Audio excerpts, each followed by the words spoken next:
everybody. My name is Lisa Opert, and I'm here with Laura Knapp.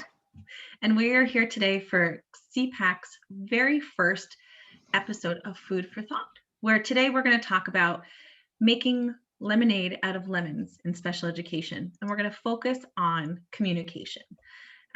So we thought we would start with a little bit of a story about how we took a situation that was maybe uncomfortable or not so great and turned it into something positive. So when Milo, who is my son, he's 6 years old, at 2.5, birth to 3 came in and gave him a diagnosis of autism. It was a beautiful June day. We had all the windows open.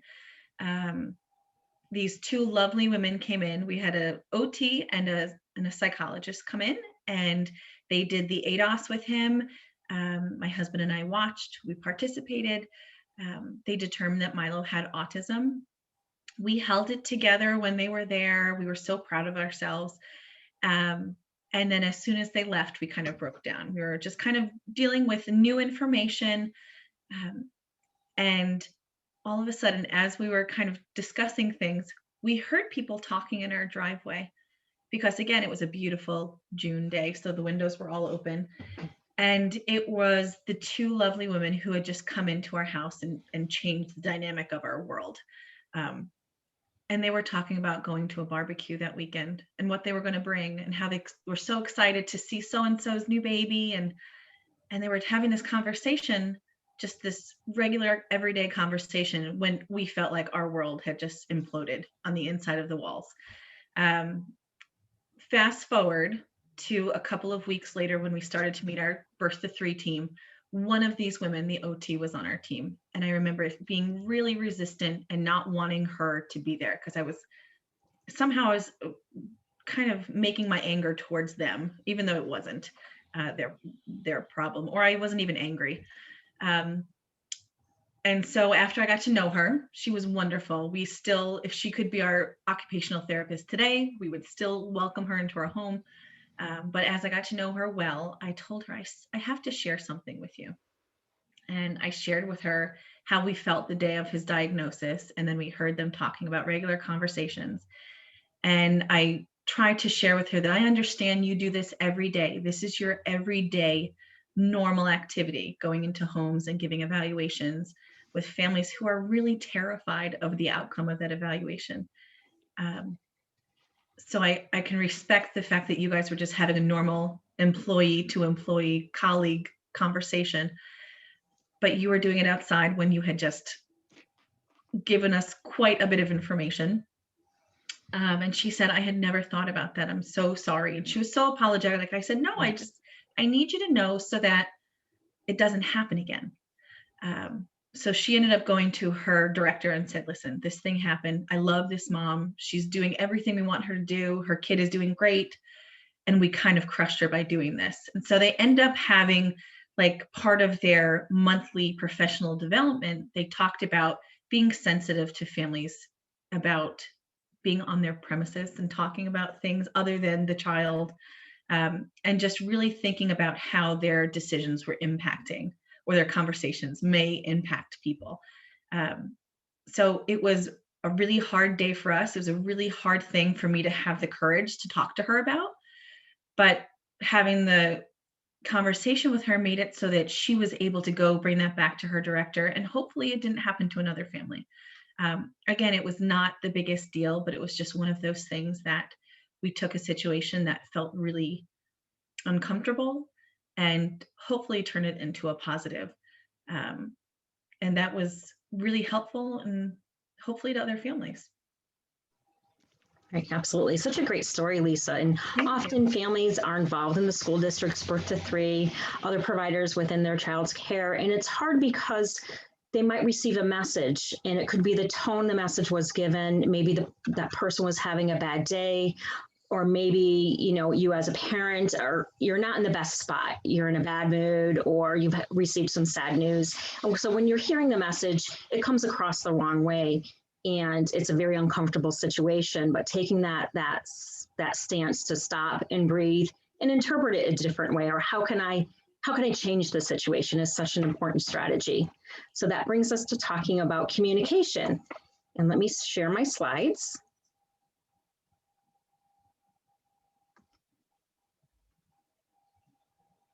Just let me know if you can see my slides. Yep, you're all set. Okay, wonderful.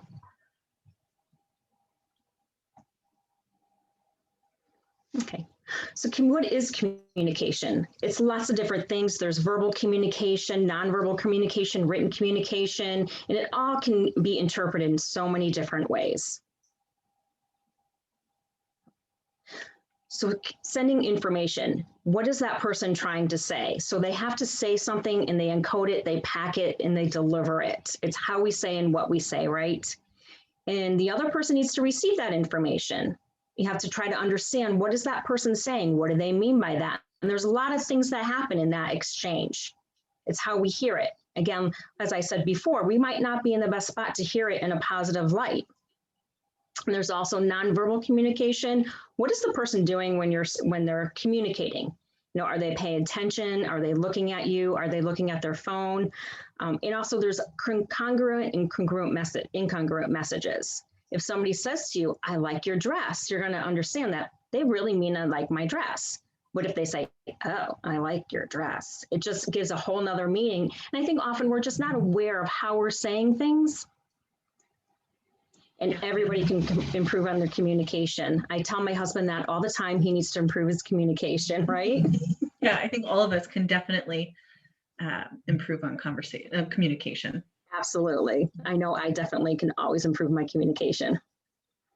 So what is your style? Are you a verbal communicator? Do you talk a lot? Do you need to ask a lot of questions? Do you prefer to hear things, or a phone call over an email? And it's important to understand whoever you're trying to communicate to, whether it's a parent talking to the teacher or vice versa, what is the best way of communicating with that individual? For me, I'm really comfortable with phone calls. I think emails or text messages can sometimes get taken incorrectly, like how they're not meant to. So if I have a conversation with someone, it's much better on the phone or in person for me, but I always make sure I follow up with the person in an email so that I kind of document anything that we had discussed or decided. Absolutely. And then I tend to be very tactile. I like to take notes. If I'm watching a recording of something, I'm always stopping, pausing, taking more notes. So I definitely am always fidgeting with my hands. I'm that person in the PPT meeting that is diligently writing. Yeah. Yep. And then there's visual folks. They like to read the instructions. I tend to also give me the instructions, give me the student manual so I know what am I getting into, what is expected. And I do like emails, although I think it's hard to decide what are they trying to communicate in this email, because there's no inflection, there's no tone. You can't really hear what the person's saying. And sometimes you can take the tone of something very differently than it was intended. Absolutely. And I think that sometimes that's where communications begin or barriers begin. So that's why I personally prefer phone calls when I feel like maybe we're getting to a place of poor communication. Yes. So are you aggressive, assertive, or passive? You know, aggressive folks, they tend to tell you what is happening, or they tend to be defensive. You know, assertive is somebody who's very confident in explaining what they're trying to say, and they're comfortable asking questions and clarifying what is being said. And then there's other folks that are very passive, and they just allow others to tell them what's going to happen, how the situation is, what they're going to do. Yeah. I think people can kind of be a little bit of all those things, depending on where their headspace is, like you had said earlier. Right. Absolutely. Depending on the situation. Sure. You know, like for an example, a new diagnosis, you're just finding out that your child has a learning disability, a reading disability, whatever it is. You might not be ready to receive everything, and you're just in a different space, and you might be very passive, or you might become very defensive, and understandably. Yeah. Yeah. So some strategies for effective communication: use clarifying questions to prevent misunderstandings. I think so often when we get phone calls at CPAC, it is due to a misunderstanding. Something happened and it just is not addressed, and it bubbles up. Yeah, So absolutely. yes, absolutely. So if it's important to ask questions like, does this make sense? Or can you please clarify that? Or ask the person, what do you mean when you said that? Or ask them to explain. Yeah. We even try to do that before we get off the phone with calls. So if we've kind of spoken to families and made help them make plans for moving forward, we'll say to them, like, so do you understand what we're going to do next? Do you remember what your steps are? Did you write things down? So we kind of try to make sure people are understanding before moving on, so that when they get off the phone, they're not like, oh man, what was that conversation about? Right. Absolutely. And I think that was a perfect example that you shared, Lisa, that you were honest when that team member came back into your home. You know, after a while, it was very uncomfortable. And sometimes we have to have those courageous conversations and address the issue. Because Yeah. I think if you didn't, how uncomfortable those interactions would be. Yeah, well, I found out that I was very passive only with her when she was there. So I wouldn't really say much. I didn't really show my personality. When the rest of the team was like, I was so friendly with, so outgoing, and I realized I wasn't giving her a fair shot because of a prior experience. And then once I gave her that fair shot, we had a great relationship, and I felt comfortable being able to share that with her. And we were able to move on and have a great working team. That's wonderful. So what are some of the barriers, and please, Lisa, if you have any examples, please share, but interrupting, placing the blame on others, assuming, I think that's a huge one. And we hear something that is going on in the school, and we're just assuming that the teacher doesn't care, or they haven't read the IEP or something. Mm-hmm. I think there's very often like finger pointing, like, well, you're not doing this, or well, you're new to, and from both sides sometimes, especially if there's already something happening, if there's an underlying barrier that we're not even considering, or if people go into it with poor communication or poor history of communication. Right. And when you get into that spot, I think it's hard not to revisit old issues because it was never really resolved. And that, you know, if you had something that happened 6 months ago or the year prior, that's your experience, and you're bringing that into the relationship with a new team, and it becomes difficult because you've never really resolved that. So although you don't want to rehash the old issues, but you definitely want to address them so you can move forward. Yeah. And being able to move forward when you're rehashing, like, we're bringing up this thing that happened in the past, but only so that we can kind of leave it there and be able to move on. That's productive. Yes, very much so. Okay. Some positive strategy is be able to stress your main point and create an agenda. What are the top 3 things that are very important to you to address? Yeah. Always be respectful and listen. And it's key to keep the focus on the child. Yeah, this isn't about us. Right. This is about what is best for the student, whether it's your child or a student that you're working with. Yep. Yes, absolutely. And also, I think it's important, you have to be willing to compromise, know your non-negotiables, but also know it's a relationship. So you might not receive everything that you want, but it's important to receive everything that's appropriate. Yeah. And recently I had someone explain trying not to use the word but. When you say, I like you, but it's a stopper, you know, automatically someone might become defensive, and you're thinking like, well, what do you mean the but? What's wrong with me? What's coming after the but? And it's very different saying, I like you, and I wish we can look at teaching my child this way or teaching this skill.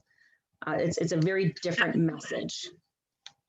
Absolutely. I mean, I think even using that strategy with our children, trying to tell them, yes, when we're talking, we're not going to say but, because it's kind of saying, I hear you, but I don't care what you're saying. So it can sometimes feel very much like somebody is trying to close off a conversation. Yes, yeah. I agree. Yes, absolutely. And it's hard not to use I statements. I use them all the time, but replace them with, you know. Okay. Yeah. Any other positives you can think of, Lisa?